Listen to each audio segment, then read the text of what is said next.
And the one we referred to was described earlier, the co-winner of the Nobel Prize with Professor Weinberg, Abdus Salam. And he's not Middle Eastern Muslim, he's Pakistani Muslim. Okay? Now, how many Nobel Prizes are won by Jews? It's like the fourth of the Nobel Prizes. Okay? Some high fraction of the total. And then you look, how many Muslims are there in the world? It's like 1 billion Muslims. How many Jews? 15 million tops. Okay? So you to ratio these numbers, had Islam not collapsed in its intellectual standing in the year 1100, and you just do the ratios, they would have every single Nobel Prize today. So the fact that it's not only just a few, it's near zero, is deeply worrying. I'm concerned about what lost, what brilliance may have expressed itself and did not in that community over the past 1,000 years. And so what I want to put on the table is why, so that's the end of my talk, but I want to put on the table not why 85% of the National Academy rejects God. I want to know why 15% don't. And that's really what we got to address here. Otherwise, the public is secondary to this. Thank you for your attention here.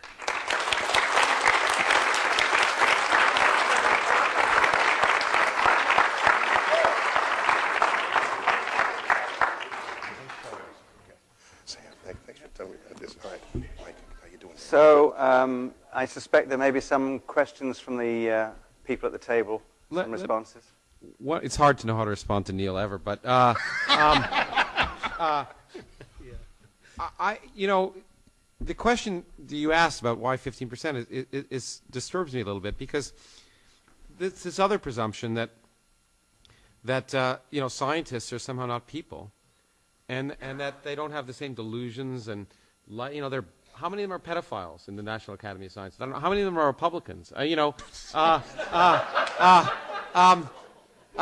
and so it would be amazing, of course, if it were zero. That would be the news story. But the point is, I don't think you'll expect any of them, in general, to have their religion, for them to view their religion as a bulwark against science, or to view the need to fly into buildings, or whatever the point is. So the delusions or the predilections of individual scientists are important to recognize. That scientists are people, and they're full of delusions about every aspect of their life as everyone else. We all make up inventions so we can rationalize our existence and why we are who we are. But Lawrence, if you can't convert our colleagues, why do you have any hope you're going to convert the public?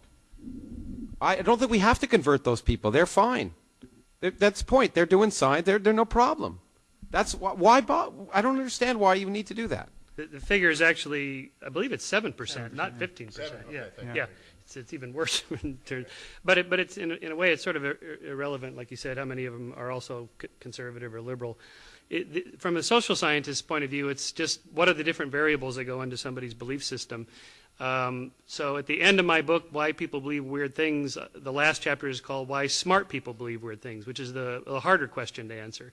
And the short answer to that is because they're better at rationalizing beliefs they arrived at for non-smart reasons. Which is to say, most of the beliefs that most of us hold, you arrive at because you were raised that way, or you were influenced by peers or mentors, or there's some psychological comfort to it, or whatever. But because we live in the age of science, you're supposed to justify your beliefs. So you using the after-the-fact reasoning, you go back and look for reasons to justify it. And smart people are just better at that.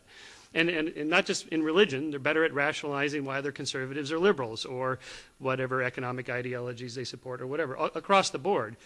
And but really, from a social scientist point of view, there's obviously a relationship between education and intelligence and religiosity. It goes down. It does. It absolutely goes down as education goes up. There's a reverse correlation. It's undeniable in study after study, and it's just one of many variables that you would look at like that. So there's obviously something going on there that's meaningful. Can I interject quickly that what we don't often see is the effect of your education level subtracted out of the effect of being a scientist in your likelihood of being religious. So in other words, we say we say this 40% figure for the nation's scientists, but we don't, and all scientists in that study have PhDs. So we have to ask what percentage of PhDs in any field are religious. That number is less than the figure for the general public. And so you're already sort of halfway there just by having a PhD in any field.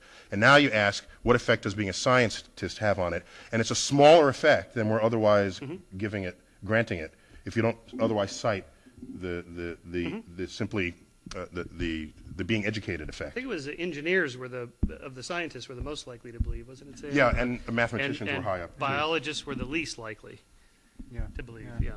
Another thing that was interesting in that poll was that physicians were more likely than scientists. 60% of U.S. physicians believe in a personal God.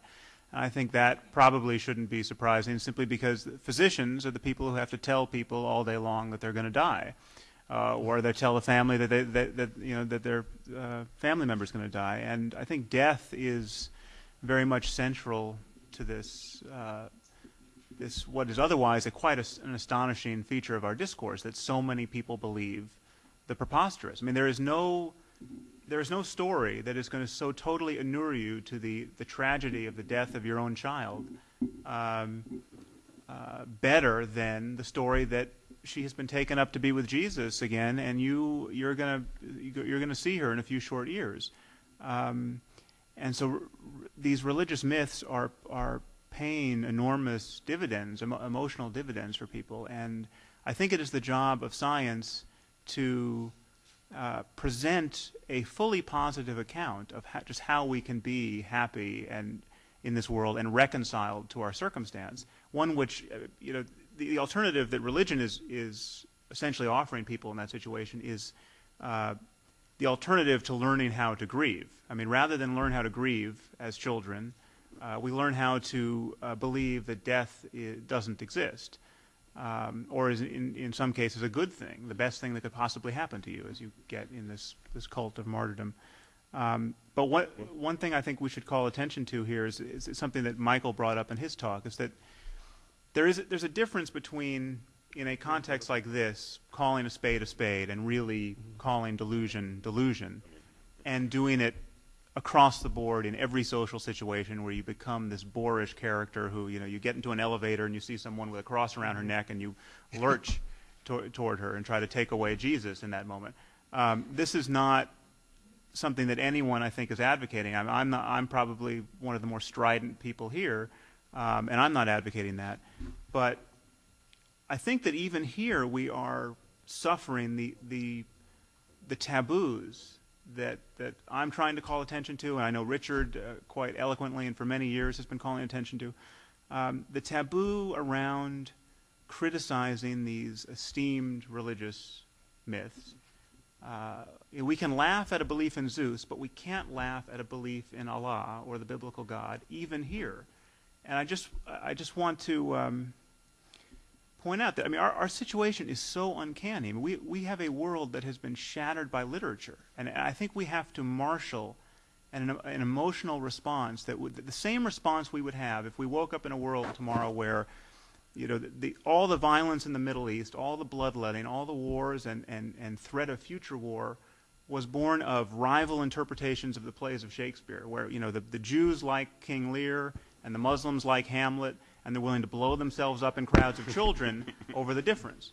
Okay, that seems like an impossibly bizarre world to live in, and yet that is exactly the world we are living in. And if we could come face to face with that strangeness, I think we wouldn't be wasting much time wondering about whether there is a conflict between religion and science. One thing I'd like to do at this point, the idea at this point is I would like to actually get some audience comments, because I think we've gone on long enough. I think I see a lot of people looking there, agitated, wanting to say something. So we could just take a few audience comments, and then we'll have Steven Weinberg lead us into lunch, moving on to the If Not God, Then What section, just a brief thing to think about over lunch. And then after lunch, we'll come back with Joan, with Carolyn Porco, and a couple of others to go and discuss those issues. But I think it would be a good idea to get some interaction from you all, because I think you've been sitting there wanting to say things for quite a while. So, Mahzarin. So it seems to me that, you and we agree on what the problem is, but there seem to be... Identify yourselves? Pardon me. Oh, I'm Mahzarin Banaji from the Department of Psychology at Harvard.